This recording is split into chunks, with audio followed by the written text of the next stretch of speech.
अमृत वचन अमृत वचन समाज कार्य यथाशक्ति कहवा ठीक नुहे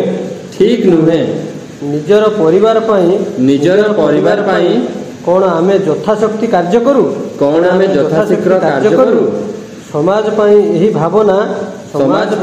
भावना आवश्यक एथिरे बुझामणा अनावश्यक समय मिलिले काम करिबी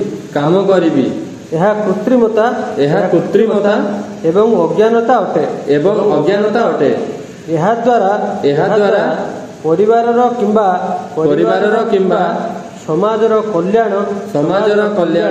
होई पारिबो नाही निस्वार्थ बुद्धिरे